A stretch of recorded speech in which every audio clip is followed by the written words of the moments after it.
ભાઈઓને નમ્ર વિનંતી, ભાઈઓ જેટલા બેઠા છે એ વધારે નમ્રની ગરબાની વાતમાં જોડાઈ જાય ઓર ફેમિલીને નમ્ર વચ્ચે પક્ષભાઈ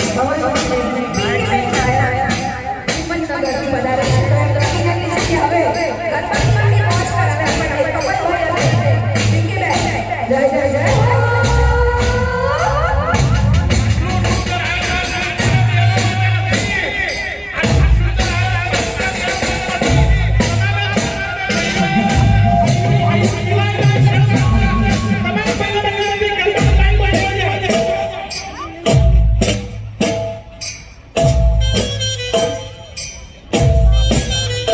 ક્યારે ઘીની નદીઓ વહેતા જોઈ છે ખરા? હા, અમે એ જ ઘીની વાત કરી રહ્યા છીએ કે જે તમે ખાવામાં ઉપયોગ કરો છો. ગુજરાતમાં એક ગામ એવું છે કે જ્યાં ઘીની નદીઓ વહે છે, સાથે સાથે સ્વિમિંગ પુલ પણ ઘીનો બનાવવામાં આવે છે. અહીં કોઈ વાત મજાકની નથી, પરંતુ શ્રદ્ધાની વાત છે. કહેવાય છે કે ગાંધીનગર પાસે રૂપાલ નામનું એક ગામ આવેલું છે. આ ગામમાં વરદાય માતાનું મંદિર છે.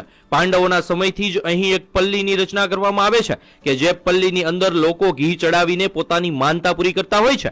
લોકોની માનતાઓને આસ્થા એટલી બધી વધારે હોય છે કે પલ્લીમાં ચડતા ઘીને કારણે આખા ગામમાં ઘીની નદીઓ વહેવા લાગે છે. હવે સવાલ થાય કે એટલું બધું ઘી આવે છે ક્યાંથી? તો જે પણ વ્યક્તિની માનતા હોય એ 5 કિલો 10 કિલો કે 15 કિલો ઘી માતાજીની પલ્લી પર ચડાવે છે અને પોતાની માનતા પૂરી કરે છે. આ રીતે ગામ આખું ઘીથી તરબોળ થઈ જાય છે. આ તો શ્રદ્ધાની વાત છે, પરંતુ માતાજી આવી રીતે ઘીનો બગાડ કરવાનું ક્યારેય ન કહી શકે. હા, શ્રદ્ધા પૂરી કરવા માટે આપણે પલ્લીમાં ઘી ચડાવવું જ જોઈએ, પરંતુ આવી રીતે ઘીનો બગાડ કરવો એ યોગ્ય નથી. કહેવાય છે કે આ ઘી કે જે રસ્તા પર હેમખેમ પડ્યું હોય છે એને કેટલાક ગરીબ લોકોમાં વિતરણ કરી દેવામાં આવે છે. રસ્તા પર પડેલું આ ઘી ખૂબ જ ગંદા સ્વરૂપમાં હોય છે, જે ખાઈને ઘણાના સ્વાસ્થ્ય પણ બગડી શકે છે. માતાજીની શ્રદ્ધાનો સવાલ છે તો આપણે જરૂરથી પલ્લીમાં ઘી ચડાવીને આપણી માનતા પૂરી કરવી જોઈએ, પરંતુ આવી રીતે ખરેખર ઘીની નદીઓ વહેડાવી ન જોઈએ અને તેમને બાળકોના પોષણ આપવા માટે ઉપયોગમાં લેવું જોઈએ. સદીઓથી આ પ્રથા ચાલી રહી છે, તેની સાથે લોકોની આસ્થા જોડાયેલી છે અને આસ્થા ખરેખર સાચી પણ છે.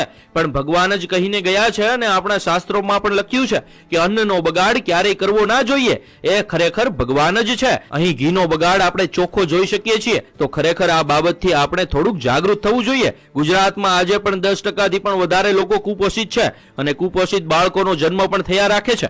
માતાને ચડાવવામાં આવતા ઘીથી ઘણા બાળકોને પોષણ મળી શકે એમ છે, તો આવા ઘીનો ઉપયોગ ગુજરાતમાં કુપોષિત બાળકોને પોષણ આપવા માટે કરવો જોઈએ. આ બાબતે તમારું શું માનવું છે? કોમેન્ટમાં જરૂર જણાવજો.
કરેક્ટ.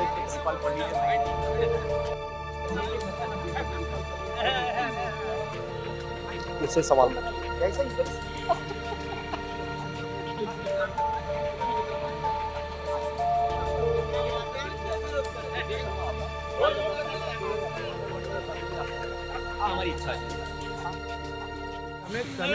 જી આપનું પહેલા તો એક આપનું નામ શું છે એ જણાવી દો. મારું નામ રાજેશ વાઘેલા છે.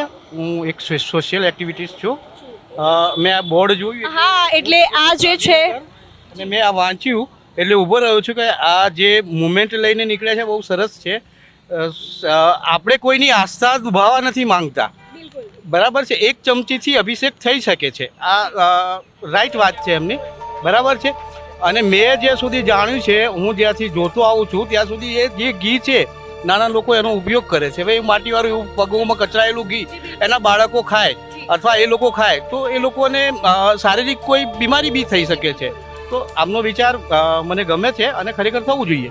અને આ જે છે રૂપાલ ગામમાં ઘી અભિષેકની જે પરંપરા છે તે 5,000 વર્ષથી ચાલી આવે છે. તો કેટલાક લોકોનું કહેવું એવું છે કે જે તેમનો હેતુ છે તે બરાબર છે, તો કેટલાક ગામ લોકો તેનો વિરોધ પણ કરી રહ્યા છે. તો તમારો મેઇન હેતુ શું છે, તમે શું કહેવા માંગો છો એ બાબતે? હવે આપણે દિવસે દિવસ આગળ વધવાનું હોય કે પાછળ જવાનું ના હોય. આજે આટલી બધું પ્રગતિ થતી હોય અને આટલા બધા સુધારા થતા હોય તો ખરેખર આમાં બી વિચારવું જોઈએ અને આમાં બી સુધારો આવવો જોઈએ.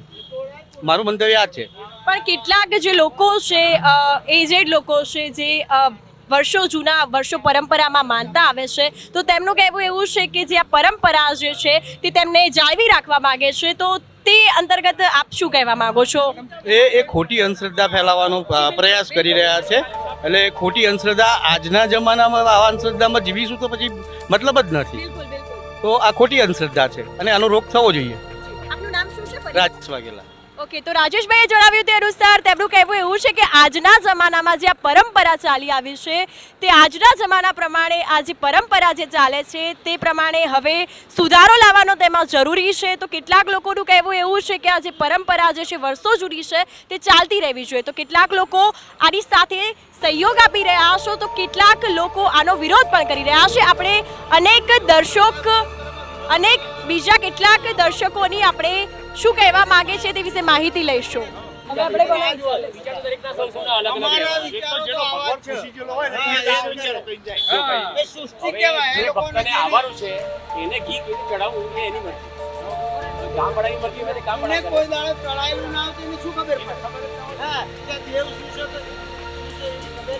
અમારા રબારી સમાજનું વડવાળા મંદિર છે. કોઈ તમે આ ઘી દાનમાં, આમાં ત્યાં છોકરા દાનમાં આલે. આવડો છોકરો થાય ને એટલે ત્યાં દાનમાં આપી દે. એ પરંપરા નહીં બનતી ને, બધું ચાલે. ભારત દેશ છે ને, આ બધા માતાજીઓ ઉપર ચાલી અંધશ્રદ્ધા, કોઈ આ શ્રદ્ધા નહીં. આ શ્રદ્ધા બંધ થવાની જ નહીં. શ્રદ્ધા બંધ કરતા જ નથી આપણે. તો પછી તમે અંધશ્રદ્ધા આવડો પકડો છો. આ જે લોકો શ્રદ્ધામાં માનતા હોય એમનો અંધશ્રદ્ધા પકડો છો. જે પકડવાનું એ પકડો ને, આ ખોટો તમે સહિત થઈ જશો. મને લાગે છે મેં તો તમે ને તમે બધા સપોર્ટ કરશો. તારીખ 5 ઓક્ટોબર 2023 રૂપાલપલ્લી રથના સ્વયંસેવકો પ્રણામ. જય જય શ્રી વરદાઈ માતાજી. પલ્લીમાં રથ પર ઘી અભિષેકની કેટલા વર્ષ જૂની પરંપરા છે. પરંપરા કેવી છે તે અમને લેખિતમાં પુરાવા સાથે જાણવા માગીએ છીએ. અમે જાણવા માગીએ છીએ કે નીચેના આપેલા 7 પ્રશ્નોમાંથી સાચી પરંપરા કઈ. ટૂંક સમયમાં જ રજિસ્ટર ઈડી દ્વારા 5 પલ્લી મંડળ અને 1 ટ્રસ્ટીને પોસ્ટ કરવાનો છું. જવાબ નહીં આપો તો અને દર વર્ષની જેમ કરશો તો તૈયાર રહેજો હાઈકોર્ટમાં મળવા માટે. કલેક્ટરશ્રીને પણ પૂછવાનો છું તમારી જવાબદારી શું છે. ચેતવણી: સામાજિક પછાત સમાજને કરવટું છે, પરંપરા છે તેમ કહીને ભક્તોના પગ નીચે કચડાયેલું, ભક્તોના થૂક, પાન મસાલાની પિચકારીવાળું અને છેલ્લે ભક્તોના તૂટેલા ફૂટા ચંપલવાળું ઘી લેવા માટે મજબૂર કરી અપમાનિત કરશો તો એટ્રોસિટીનો કેસ કરીશ. માતા શ્રી વરદાઈના પલ્લીમાં રથ ઉપર ઘી અભિષેક થયા વિનાનું ટ્રેલરમાં બચેલું શુદ્ધ ઘી ટ્રેલર ખોલી ગામના રસ્તા પર ઢોળી દેશો તો રાષ્ટ્રીય સંપત્તિનો નાશ કરવાનો કેસ કરીશું. જે ન્યૂઝ ચેનલ ઘીના કાદવ કિચડને ઘીની નદી કહીને અંધશ્રદ્ધા ફેલાવે છે, સસ્તી ટીઆરપી મેળવવા સાચું બોલવાની હિંમત નથી, તેના પર કેસ કરશો. મારું નામ રાધેશ્યામ પટેલ છે. ઉંમર 62 વર્ષ છે. કાયદાકીય સલાહ લઈને પુરાવા સાથે હાઈકોર્ટમાં PIL કરવાનો છું. આ વર્ષે પલ્લી મહોત્સવ 2023માં વિચારીને મહોત્સવ કરશો, નહીં તો ભારે પડશે. અમારા ગ્રુપમાં વકીલોની ફોજ છે, અમારા ગ્રુપમાં રેશનાલિસ્ટોની ફોજ છે. જય જય વરદાઈ માતા. રૂપાલ પલ્લી મહોત્સવ પરિવર્તન અભિયાન 2023. Radheshyam Patel. 9023960692. Only WhatsApp message.